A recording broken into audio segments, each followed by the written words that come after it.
I have buried a lot of things in my 74 years. I have buried friendships and opportunities and versions of myself that no longer fit the man I was becoming. I have stood at gravesides in the rain and said goodbye to people I loved with everything I had. But nothing in 74 years of living prepares a father for the moment he lowers his son into the ground. My name is Arthur Whitfield. My son's name was Nathan. He was 43 years old, and he died on a Tuesday morning in February from a massive cardiac event while he was sitting at his desk at work. No warning, no goodbye. Just a phone call that split my life cleanly into before and after. I sat in the front pew at his funeral with my hands folded in my lap and my jaw clenched so tightly I thought my teeth might crack. I did not cry in that church. I could not. The grief was too large for tears.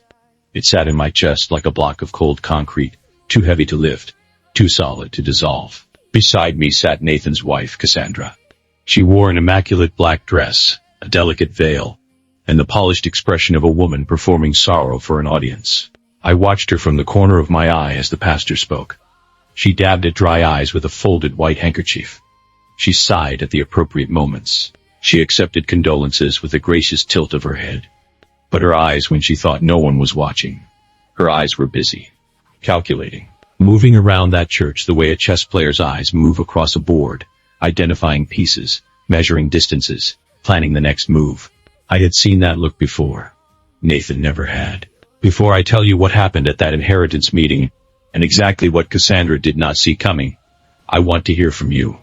Drop a comment below and tell me where you are watching from today. And if you have ever had to protect what you built from someone who was never truly family, hit that like button. This story is going to stay with you. To understand Cassandra, you have to understand Nathan. My son was brilliant in the way that gentle people are brilliant, quietly, thoroughly, without needing anyone to know it. He had my father's hands and his mother's heart, and he built things with both. At 31, he joined Whitfield Property Group, a real estate development company I had spent 20 years constructing from a single 2-bedroom apartment in the east side of the city. By 35, he was running our acquisitions division. By 40, he was my second in command, and the most respected voice in every room he entered. He also had a fundamental flaw that I loved him for and worried about in equal measure. Nathan believed the best in people. He trusted completely, forgave quickly, and could not imagine that the people closest to him were capable of anything other than the love he gave them freely. Cassandra found that flaw the way water finds a crack. Slowly, patiently, and then all at once. She entered Nathan's life 8 years ago, and within 18 months she had quietly repositioned herself at the center of everything. His finances, his social calendar, his relationships with old friends who slowly stopped calling. She had a talent for making herself indispensable, while simultaneously making everyone else seem unnecessary. I watched it happen the way you watch weather change on the horizon, sensing the storm long before it arrives, powerless to stop it. Nathan was happy. Or he believed he was. And I loved my son enough to hold my silence. But I was watching. I was always watching. And I was quietly preparing.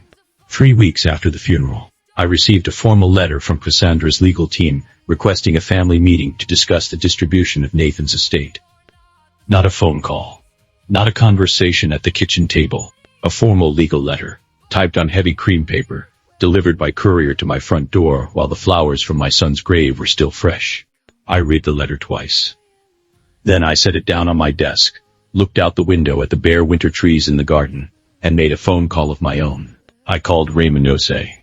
Raymond had been my personal attorney for 22 years. He was 60 years old, Oxford educated, and possessed of a mind so precise and so thorough that opposing lawyers had been known to request recesses simply to compose themselves after he spoke. I told Raymond everything. I told him about the letter. I told him about Cassandra. I told him about the conversations Nathan and I had shared over the years, conversations Cassandra was never present for and never knew existed. Raymond listened without interrupting. When I finished, there was a brief silence. Then he said quietly, "Arthur, Nathan came to see me 4 months ago." I gripped the phone. "He came alone," Raymond continued. "He said he had some concerns about the future of the company and wanted to make some adjustments to his existing documentation. He asked me to prepare several legal instruments and to hold them in my office until such time as they were needed." I closed my eyes. My son knew. He had seen the crack in the wall before I did. He had felt the shift in the foundation, and quietly, without alarming anyone, without confronting anyone, without causing a single moment of drama. He had done what Whitfield men do. He had prepared. The inheritance meeting was held on a Thursday morning in the conference room of Cassandra's legal team's offices downtown.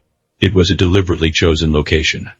Neutral territory that was, in practice, entirely her territory. The room was modern and cold. Glass walls, chrome chairs, a long white table that reflected the overhead lights like a polished mirror. I arrived 5 minutes early. I wore my charcoal suit, the one Nathan always said made me look like I owned whatever room I walked into. I sat down at the table, folded my hands, and waited. Cassandra arrived with 2 attorneys flanking her like sentinels. She was dressed sharply in deep burgundy, not morning clothes, business clothes. She carried a leather portfolio pressed against her chest like a shield, and took her seat at the opposite end of the table with the deliberate, unhurried confidence of a woman who believed she had already won. She looked at me across that long white table. And she smiled. Not a grieving smile. Not an uncertain smile. A slow, satisfied, proprietary smile. The smile of a person who believes the hard work is behind them, and the reward is simply a formality waiting to be collected. "Good morning, Arthur," she said. Her voice was warm and entirely hollow. "I appreciate you making the time." I nodded once. I did not speak. Her lead attorney opened the leather portfolio and began to outline her position, Nathan's personal estate. The house, the investment accounts, the joint assets accumulated during their marriage, would transfer to Cassandra as the surviving spouse. That was standard. That was expected. I had no argument with it. Then her attorney turned the page. "However," he said, smoothing the document with his palm, "given Nathan's significant role within Whitfield Property Group and his documented equity stake in the company." He paused for effect, glancing toward Cassandra. "Mrs. Whitfield believes that Nathan's shares should be absorbed into the marital estate and transferred accordingly. This would give her an effective controlling interest in Whitfield Property Group going forward." Cassandra's smile widened slightly.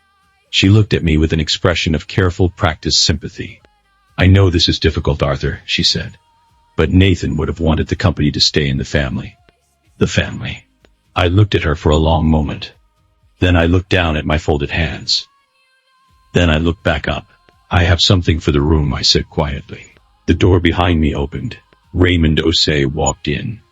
He was carrying a slim manila envelope, and wearing the expression he always wore when he held something that was about to change the temperature of a room.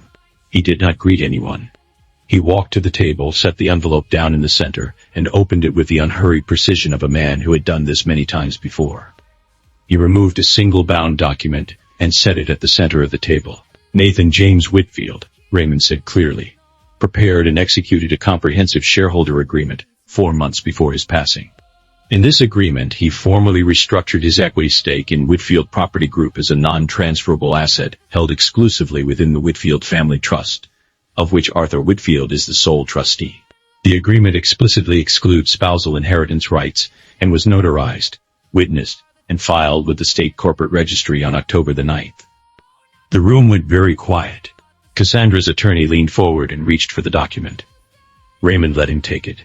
He watched as the attorney read, his eyes moving quickly down the page, then slowing, then stopping entirely on a paragraph near the bottom. He turned to a second page, then a third. He set the document down. He turned to Cassandra, and the smile on her face, that slow, satisfied, proprietary smile, dissolved so completely and so quickly that it was as though it had never existed at all. I did not feel triumph in that moment. I want to be honest about that. There was no surge of satisfaction, no desire to speak, no impulse to remind her of every moment over 8 years that had brought us to that cold glass room. I felt only one thing. I felt Nathan.